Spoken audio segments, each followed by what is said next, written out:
Bonjour à tous, je suis très heureuse de vous accueillir de nouveau pour cette vidéo. Nous sommes le vendredi 3 août, donc la vidéo va paraître demain et il est pratiquement 20 h. Je m'y prends un peu tard, je suis légèrement débordée et comme vous le constatez au niveau du décor, je suis un peu entre deux portes. À tout point de vue, ça bouge, ça bouge, ça bouge, ça bouge. Alors la vidéo d'aujourd'hui va vous parler de l'enfant intérieur. En fait, je pense que je vais intituler cette vidéo l'erreur tragique que j'ai commise au niveau de l'enfant intérieur. Ça fait 1 an que je travaille sur, excusez-moi, sur l'enfant intérieur. En allant le chercher à l'intérieur de moi, en communiquant avec lui, en dialoguant avec lui, en le laissant prendre de plus en plus d'importance dans ma vie et de plus en plus le laisser passer devant.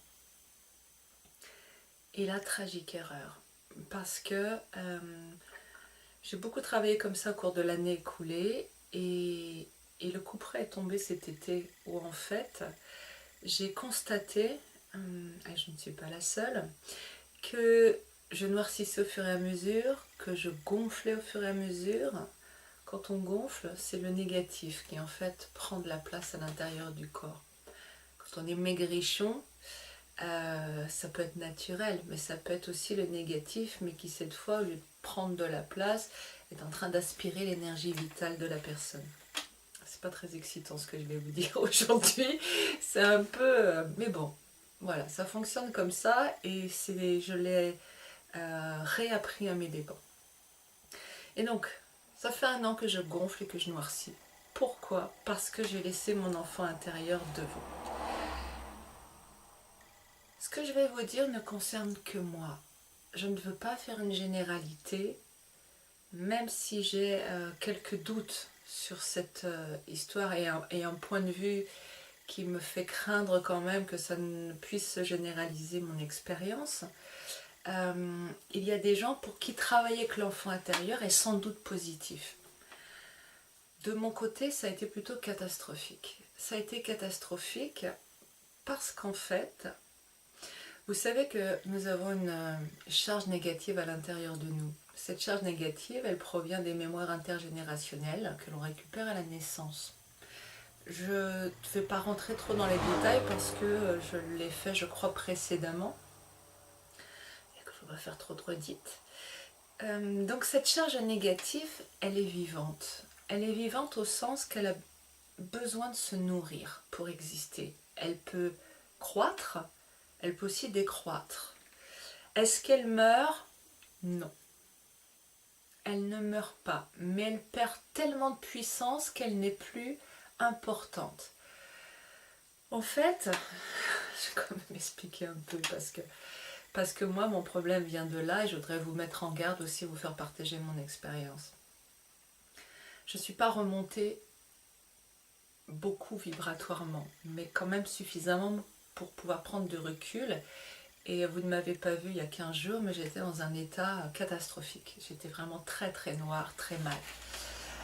Là, ça commence à aller mieux et voilà. Il y a des choses que j'ai mis en place pour aller mieux.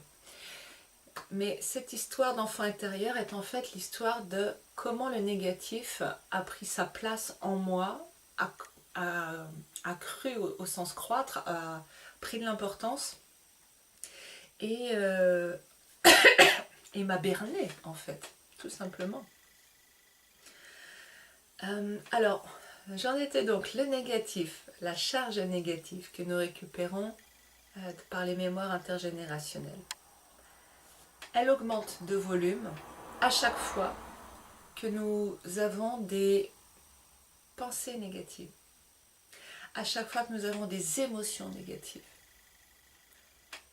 Elle augmente, elle grossit. Cette charge négative, elle utilise le mental pour trouver à manger, en fait. Pour trouver à manger, elle va amener en nous des schémas, des scénarios de souffrance, de lutte, de dévalorisation, etc., etc. Chacun a ses propres schémas. Et puis, cela va nous créer des émotions négatives dont elle va se repaître.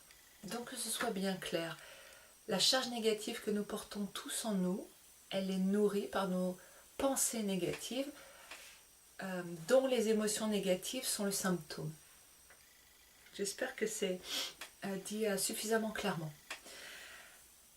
Quel est le rapport avec mon enfant intérieur? Eh bien, cette charge négative, donc elle utilise le mental. Elle utilise le mental pour se nourrir et pour prendre de la force, c'est-à-dire pour prendre de l'importance. Puisque, comme je l'ai déjà dit dans certaines vidéos, l'attention que nous portons à quelque chose, quand nous mettons de l'attention, nous mettons de l'énergie.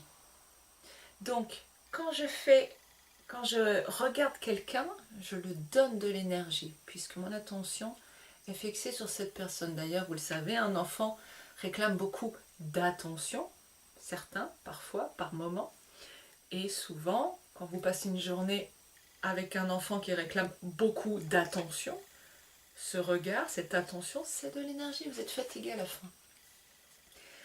Donc, qu'est-ce qui s'est passé avec mon négatif? Eh bien, au début, j'ai travaillé sur l'enfant intérieur, sur cette part de moi. La physique quantique nous explique que nous avons tous les plans coexistent, qu'il n'y a ni passé ni futur, mais qu'en fait, il y a un éternel présent où la Sandrine de 4 ans côtoie la Sandrine de 50 ans, la Sandrine de 20 ans, etc. Donc, toutes les Sandrines coexistent.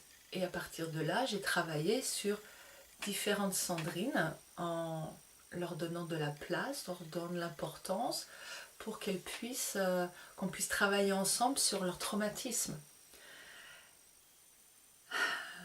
L'erreur dans tout ça, inconsciente, c'est que en réalité, ça appartient au monde mental. Ça veut dire que le négatif s'est immiscé dans cette porte ouverte qu'était le travail sur l'enfant intérieur. Est-ce que je suis en train de dire qu'il ne faut plus travailler sur l'enfant intérieur? Je crois que oui. Comme je vous ai dit, peut-être qu'il y a des gens pour qui c'est très bien. Ça a été génial pour moi. J'ai énormément avancé. Et en même temps, j'ai fait grossir mon négatif qui m'a tiré vers le bas dans une spirale infernale. Donc, ce que je pensais être des avancées étaient des libérations émotionnelles momentanées, mais en même temps, c'est un peu, on caresse d'un côté, de l'autre côté, là, on fait du mal. Et c'est un peu comme ça que mon négatif m'a eu, c'est que il s'est immiscé à travers ma relation à l'enfant intérieur, et quand je pensais m'adresser à l'enfant, à moi plus petite, en fait, c'était le négatif qui était présent derrière. Et il a pris donc toute cette place et toute cette attention que je lui ai portée pour grossir, grossir, grossir et m'entraîner très bas. Très bas. Vous avez peut-être vu d'ailleurs dans les vidéos, il y a des moments où j'étais très fatiguée, très mal. Et ça, comme je vous l'ai dit tout à l'heure, bien empiré il y a 15 jours, même pas il y a une semaine. Mais dans l'intervalle, je suis allée voir mon thérapeute magnétiseur, Gilbert Bruand, qui a ramené le soleil dans ma vie et qui va continuer à le faire. Heureusement, il m'a sauvée encore une deuxième fois. Qu'est-ce que je peux vous dire d'autre sans que ce soit trop long, mais ça je crois que le trop long de toute façon, je n'arriverai guère à faire mieux. Qu'est-ce que je peux vous dire d'autre? En fait, ce que je retire de cette expérience, qui était assez traumatisante en réalité, j'ai fait fausse route, complètement. Je me suis complètement fait avoir par ce négatif. Je suis allée dans une mauvaise direction. Mauvaise, non pas parce que c'est un jugement, mais mauvaise parce que j'ai constaté qu'elle me faisait du mal. Et là, je vous invite à regarder la réalité par rapport aux choix thérapeutiques que vous faites.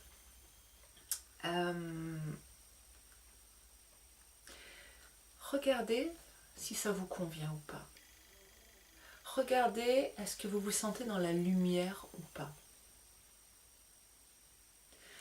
Le travail sur l'enfant intérieur, tel que je le faisais ou tel que l'on me le faisait faire, était un travail sur les traumatismes de l'enfance. Je pense que le danger là-dedans, même si tout n'est peut-être pas à jeter, mais le danger là-dedans, c'est de faire remonter des émotions négatives dont se repaît le négatif.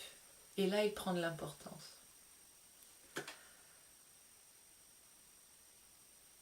C'est comme de rentrer dans l'histoire. Je vous avais parlé déjà du sac à histoire. On transporte nos sacs à histoire, nos sacs mentaux d'histoire mentale, qui sont en fait à la fois d'un côté le travail et la projection du négatif qui s'en sert pour nous manger notre énergie, et à la fois la projection de notre propre ego qui s'en sert pour essayer de réparer un ego, enfin un narcisse, un amour de soi, une estime de soi qui ont été complètement détruites par l'éducation dans la petite enfance. Sans mettre en cause les parents, vous savez bien, mais je pense qu'un de ces jours, enfin très prochainement, je vais quand même parler vraiment de l'éducation, rentrer dans les détails maintenant. Donc, l'ego, le mental, se partagent un petit peu l'ego et le négatif se partagent le monde mental. Mais l'ego, de toute façon, est berné par le négatif parce que le négatif est le maître du mental. C'est-à-dire que le filtre dont je vous parle depuis des mois, le filtre avec lequel nous regardons le monde, est mené par ce négatif.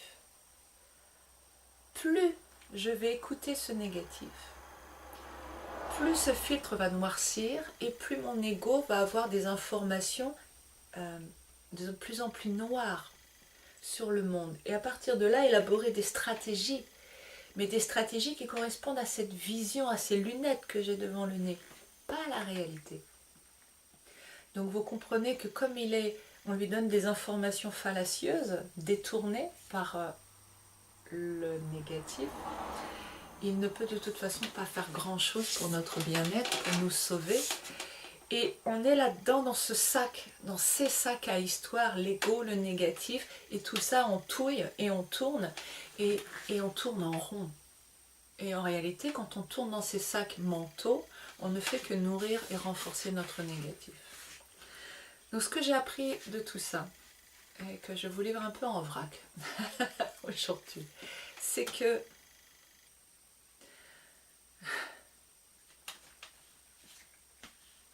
comment je peux vous dire ça? C'est que, évidemment, l'idéal, c'est de ne pas rentrer dans le sac à histoire.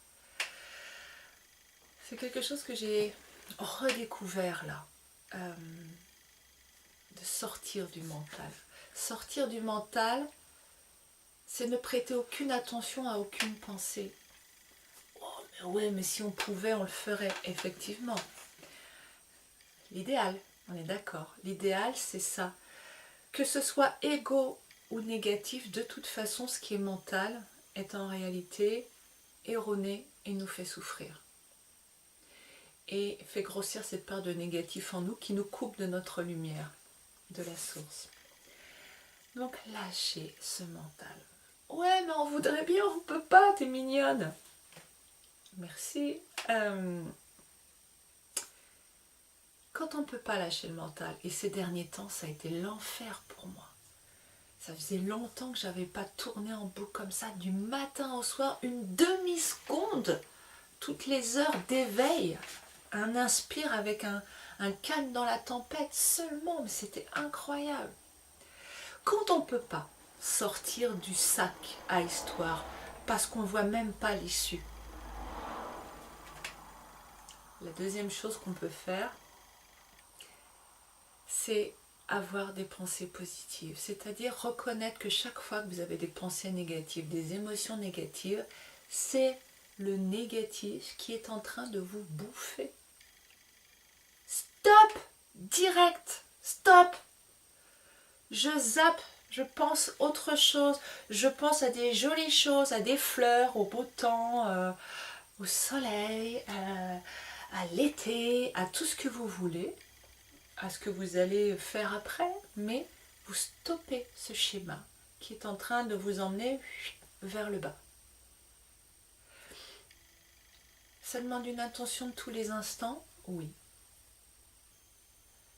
Le paradis, sans notion religieuse réelle derrière. Le paradis, le nirvana, le bien-être, la sérénité demandent une attention de tous les instants. Parce que ça veut dire quoi, une attention de tous les instants? Ça veut dire que tous les instants, je reviens à la réalité au lieu de partir dans les pensées que mon négatif m'envoie. Il y a un film qui tourne en permanence dans ma tête, alimenté, le projecteur, le caméraman, c'est le négatif. Et son but, c'est de me faire souffrir. Et de me faire du mal. Et de me bouffer. C'est aussi joli que ça. Et de me bouffer. Donc vraiment, dès que vous sentez que vous partez dans quelque chose qui n'est pas ok, vous vous sentez dans une émotion qui n'est pas ok, c'est le négatif qui essaie de vous mettre le grappin dessus. Stop, direct. Ça déjà, si vous faites ça systématiquement, il va perdre de sa puissance. Et quand il va perdre de sa puissance, vous allez pouvoir respirer plus. Avoir des moments plus qu'une demi-seconde toutes les heures où le carnaval dans la tête s'arrête. Vous allez pouvoir vous poser. Et plus vous allez vous poser, plus il va s'affaiblir, etc. C'est le cercle vertueux dans le bon sens. Attention au cercle... oh mince, je ne trouve plus le mot. Le cercle, c'est pas perverse, mais enfin, le cercle dans le mauvais sens, quoi. Où on nourrit des pensées négatives, on est triste, il prend de la force, il nous rebalance des scénarios négatifs, on est en colère, il grossit, etc. Voilà en gros le fonctionnement. L'enfant intérieur, je ne suis pas sûre que nous soyons assez forts sur cette terre pour les gens normaux, entre guillemets. Si vous êtes le Dalai Lama ou si vous êtes quelqu'un de très élevé spirituellement, peut-être pourrez-vous dialoguer avec votre enfant intérieur sans que votre négatif s'immisce. Mais à l'heure actuelle, je ne suis vraiment pas persuadée que ce soit possible pour le commun des mortels. Donc, danger. Observez comment ça se passe dans vos thérapies. Regardez-vous. Est-ce que la lumière arrive? Je vous ai parlé des hauts et des bas, et je me demande maintenant, oui les choses changent, je me demande maintenant si vraiment les bas, je ne sais pas, voyez. Est-ce que c'est le négatif en fait qui, je ne sais pas. J'y reviendrai plus tard quand j'aurai peut-être plus de clarté à l'intérieur de moi. Mais quoi qu'il en soit, la lumière génère la lumière. Donc, quand on libère du lourd et du négatif, on va mieux, on est plus lumineux. Si ce n'est pas le cas, c'est qu'il y a un problème. Faites attention à vous, prenez bien soin de vous. Je vous dis à dans 15 jours. Passez un bel été, très très chaud. et puis plein de bonnes choses à vous. À bientôt.